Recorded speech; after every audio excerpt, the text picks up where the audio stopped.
This week, I'm bringing you an anime that probably flew under everyone's radar at the time. It's unsurprising, seeing as it's another creative retelling, this time of a certain Shakespeare play. I'll save you a few guesses.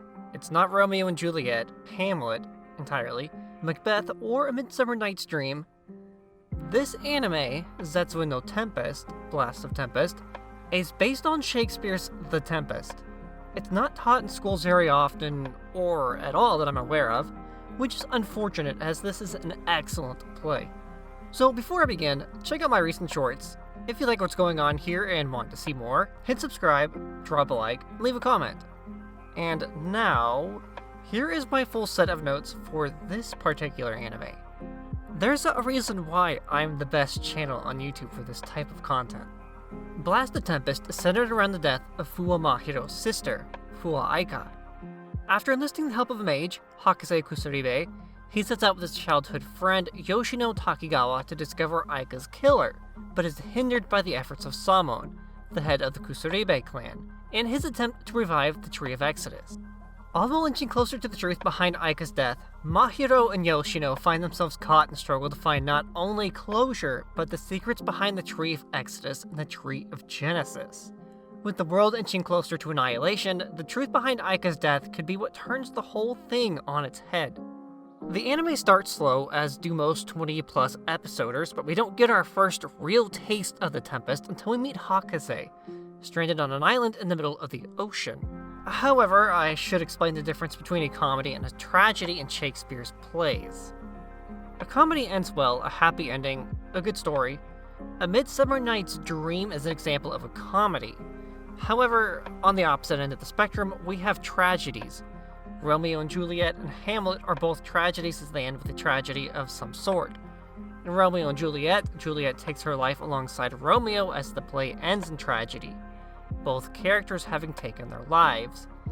Hamlet is a tragedy simply due to the high body count that takes place throughout the play and the conflict between the lover and their brother. Pretty simple, right? Alright, the early part of the anime starts off by introducing the main characters. A few more will come later. Mahiro and Aika are siblings, though not by blood. Yoshino is Mahiro's friend and Aika's boyfriend. However, their relationship is kept a secret from Mahiro. Hakase is the mage that we are introduced to on the island. She is also the princess of the Tree of Genesis and is able to offer sacrifices in order to use its power. Samon is the head of the Kusuribe clan, the one in charge of the Tree of Exodus' revival. Side characters such as Yamamoto and Natsumura are side characters, but offer important motivations to the main characters and their actions at times, so not to be discounted. The Tree of Genesis dictates the logic of the world and serves as a protector. The early anime foreshadows a lot of what happens later, which is what makes the Tree of Genesis ironic in this sense. The tree favors Hakase, even subconsciously. Her being marooned on an island is the first instance of the retelling, but she represents several characters, not just Prospero because of her ability to use magic. Thematically, she's Caliban, a monster that gains knowledge and orders, like Caliban does from Prospero. The quote, "We are no more than their slaves," refers to the obedience Hakase and another character I'll get to in a bit serve to the trees. Since Hakase is stranded on the island, she can only assist Yoshino and Mahiro's investigation from afar. And the only reason she even makes it back to the present is thanks to Yoshino's quality of deception. Originally, it was believed that Hakase was put to sleep for 2 years and then stranded on the island to make her think she had been gone for 2 years. The amount of time that she has been stranded on the island. Samon did strand her on the island, but not because he put her to sleep. Samon transported Hakase back in time, 2 years in the past. Her skeleton in the barrel is proof of such after it was retrieved by the Kusuribe. Shakespeare plays are rife with deception, and The Tempest, perhaps the last full play written entirely by Shakespeare himself, is an excellent example of deception. Ariel, an air spirit, frequently deceives the other ship members. Stranded on the island after having been shipwrecked by a storm conjured up by Prospero, the wizard, he imitates the voices of other members, ensuing chaos amongst the stranded. So, returning to the anime, Hakase decides to test Samon and Yoshino's theory and writes a single word into the barrel. Ariel. It's written in katakana since it's a foreign word to the Japanese language, confirming that it's Ariel from the Tempest. Ultimately, Samon is proven correct as Yoshino loses his leverage of bringing Mahiro over to his side. Samon promises to find the identity of Aika's killer and use that as leverage against the two boys in Hakase, but Yoshino promises to reveal the identity of Aika's boyfriend to Mahiro. Remember, Mahiro doesn't know it's Yoshino. It's a game of deception. Who's more cunning and sly? The tree favors Hakase. It was obvious that she would be returned to the present eventually, but as the anime enters its second half, it gets quite a bit more interesting. Most other details in the first half are unimportant except for the butterflies, which are explained and referenced at the very end of the anime in episode 24, but we'll get there. While Aika often quotes from Hamlet and The Tempest, there are times this anime resembles Hamlet as well. Aika embodies Hamlet because death is a tragedy. In fact, you can split this anime into two parts. Part 1 involves the plotline of the anime and its thematics, while Part 2 is solely focused on Aika and how she makes the anime a tragedy. The incorporation of biblical themes, Genesis and Exodus, do kind of muddle the story and make for a somewhat confusing plot if you haven't at least read The Tempest, which is why it requires a focused approach and makes for a good binge if you really like plot twists. Despite the aforementioned biblical references though, they don't have much to do with any actual religious or Christian lore. The important thing to remember is that you basically have dueling sides. Good and evil, but good and evil aren't what you'd expect them to be. Let's move on. The big mystery that plagues the entirety of the anime, well, two mysteries, is Aika's death and the purpose of the two trees. We're led to believe the Tree of Exodus is the personified antagonist throughout the anime, even after Samon sides with Yoshino and Mahiro at the end of the first half, also including Hakase, the Princess of Genesis. Let's start with the two trees. The Tree of Genesis is made out to be the antagonist by Samon and others, but Hakase is the Princess of Genesis and a mage. So how could the Tree of Genesis be bad if, when it appears, it seems to instill order in places where order is lacking? The anime focuses heavily on the Tree of Genesis and doesn't often mention the Tree of Exodus. Why? As we later find out, like Hakase, there's a mage of Exodus who seems like the most innocent person ever, and if suspicion is to be believed, Mage of Exodus being the killer, it seems illogical that this particular character could be someone so antagonistic. Hanamura, the current Mage of Exodus, has proven he had nothing to do with Aika's death, which leads to the next prominent leading theory. The Tree of Genesis has managed to manipulate Hakase's internal desires and made them reality. As the second half progresses, her feelings for Yoshino grow and compound into unbearable feelings of love for him. But if the Tree of Genesis can make even internal desires reality, then it's logical to think that perhaps the tree is behind Aika's death. Hanamura has proved he's more of a follower, for the right cause, than a leader, aka he's not proactive. That begs the question then, if it's not the Mage of Exodus who was at fault for Aika's death, who is? Again, it's not illogical to think it could well be the Tree of Genesis, and it's often quoted that this is a tragedy. More on that when I get into Aika's side of the story. We know that in the Bible, the book of Genesis is about the beginning of humanity and the creation story. We have Adam and Eve and the creation of the earth. But there's also the book of Exodus that is used figuratively as a tree, but the Tree of Exodus and the book of Exodus are not representing the same original biblical source here. Instead, they are more thematic and serve to represent their respective themes. 1. The Tree of Genesis represents logic and order as well as divinity. This is not only portrayed through the use of its magic's descriptor, defensive, but it's also represented by its blue color. Similarly, the tree is likened to that of a snake or a dragon from time to time, both of which are creatures that were once revered as gods, sometimes benevolent, sometimes chaotic and destructive. While this is a bit ironic, it does still align with the theme and order of structure. Think about how, when it appears, it creates peace and allows love to flourish as hatred and spite are mostly absent. 2. Hakase frequently admits that it may be her fault Aika is dead, as the Tree of Genesis could be bending logic to her subconscious will to love Yoshino. But she technically can't until Yoshino reveals that his girlfriend, Aika, is dead.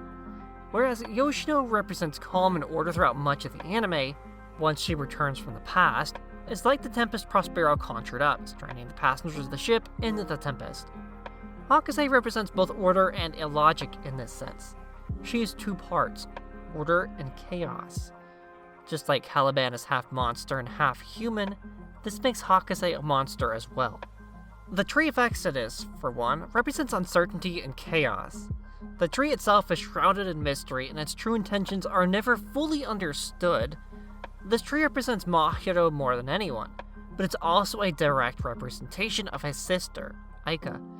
Mahiro was unbound and unpredictable, making him the perfect counter to Yoshino's collected nature. Likewise, Mahiro's incorporation of Aika into the family can also be seen as unpredictable and chaotic, as it is her death that will send him into a spiral to find her killer. Chaos is often represented with dark colors and red specifically, but so can things like love and compassion. Mahiro's encounters with Aika are oftentimes chaotic and almost argumentative as they pick on each other.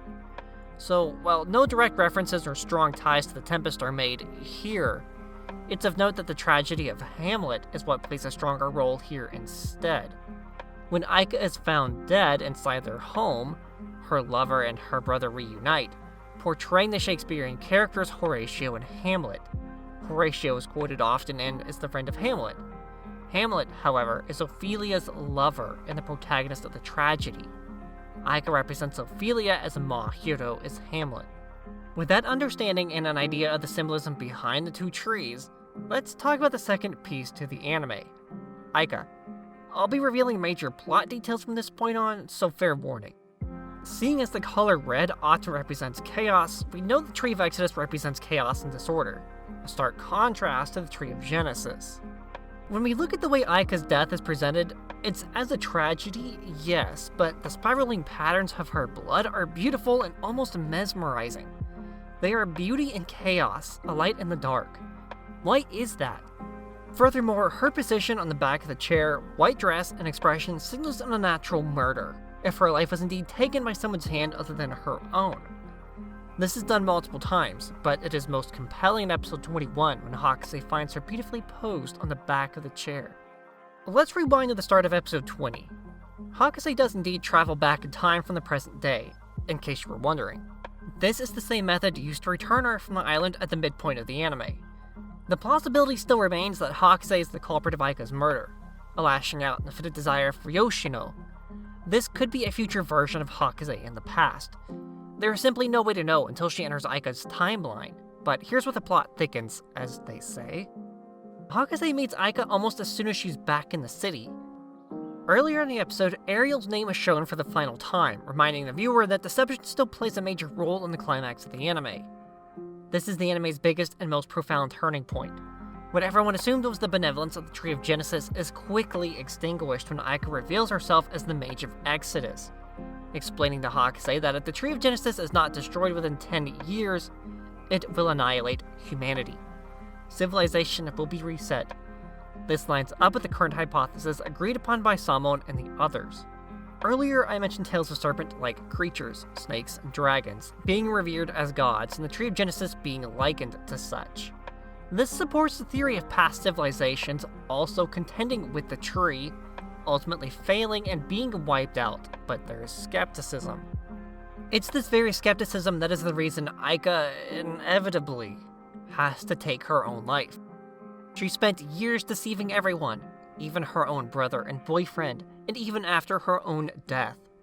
In the truest sense, Aika is more like Ariel than she is Caliban, like Hakase. Her early awakening as the Mage of Exodus did her no favors and left her with little admiration from others, despite her profound awareness of the world around her. Her reasoning for claiming that the two mages are like Caliban is straightforward, but that very same reasoning makes perfectly logical sense. Caliban is a monster, yet human.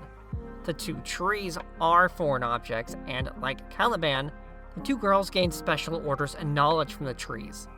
Aika sums this all up by saying, "We are no more than their slaves." Despite this, her death was still of her own free will. Hakase could very well have returned to the present timeline and explained everything Aika had told her to Samon, Yoshino, Mahiro, even Hanimura, and Junichiro, Hakase's longtime friend. Unfortunately, this tale had to end in tragedy for Aika, as it would be unlikely the two boys would have crossed paths again if not for the chaos and confusion created by the Black Iron Syndrome, which is relatively unimportant, to be honest, and subsequent attempts to revive the Tree of Exodus. While the anime does indeed have a happy ending, such as most comedies and The Tempest, you get left feeling a little hollow because Aika was the true catalyst behind everything. Or at least the Tree of Genesis revival this go-around. She was perfectly ordinary, and you'd never have suspected she was part of something so dangerous and unpredictable. Another trait that likens her to Exodus. Her love for Shakespeare's plays is a metaphor for herself, as these plays are often rife with deception, especially The Tempest in this case. Unlike Hakase, who became an ordinary girl in the final episode after the Tree of Genesis was defeated, Aika remained memorialized as someone extraordinary and far more capable than they had originally believed. She was not the innocent girl who spent her time secretly hiding her relationship with Yoshino from Mahiro, or who would spend hours reading Shakespeare. Ultimately, her death symbolizes responsibility. In a head-to-head match with Hakase in episode 21, she far outmatched the power of the Tree of Genesis. Likewise, her will was far more justified and much stronger than Hakase's, who only wanted retribution for Aika's death and the way it affected the two boys. However, in the final episodes, Hakase understands that she cannot aid Yoshino, lest she sabotage the entire operation in Hanamura's attempt to destroy the Tree of Genesis.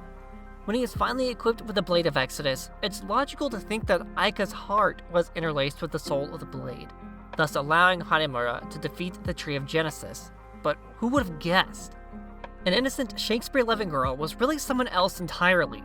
She truly never needed protection from Yoshino and Mahiro, but she declares that she will gladly die if it means repaying everything they've done for her. In the end, Hakase has to realize she needs to stop caring about what other people think. It'll only hold her back. She is presented as the clear opposite to her Exodus counterpart, Fuwa Aika. Blast of Tempest ends in success. The Tree of Genesis was defeated, and even the Tree of Exodus is no longer around. As butterflies flutter through the air at the Fuwa family grave, it should be noted that they are often seen as an omen as the souls of the dead. In this case, as they perch on Aika's flowers, they likely serve as a good omen, and one that highlights Aika's true nature as a kind-hearted girl who would even give her life if it meant protecting the ones she loved. The beginning is the end, and the end is the beginning. Well then, let us begin again.